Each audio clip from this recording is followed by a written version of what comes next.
কাশীনগর পড়শি বসত করে, একেবারে বাড়ির কাছেই পাশাপাশি থাকি আমরা।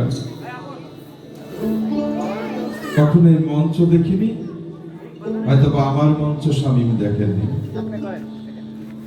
তো ভক্তি জানাচ্ছি এই দরবারে যিনি গদ্দিনাসীন আছেন। ভক্তি জানাচ্ছি দরবারের পরম্পরা পূর্বশ্বরী বাবা জাহাঙ্গীরকে। আমি তার খুব কাছের মানুষ, বলাই যায় যে খুব শখের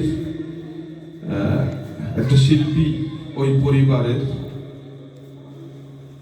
এখনো যেখানে আমি বাস করি 1 কিলোমিটারের মধ্যে যারা আছেন সবাই সুরেশ্বরী বাবার সবাই ভক্ত। সেখানে আমি থাকি লালন ফকিরকে নিয়ে। এটা আমার এলাকা। আজকে একটা শামীম হারিয়ে গিয়েছিল, পরে ফিরে পেলাম যখন দেখছি অনেক শামীম, জয় গুরু জয়, অনেক শামীম। এটা খুবই আমার ভালো লাগা।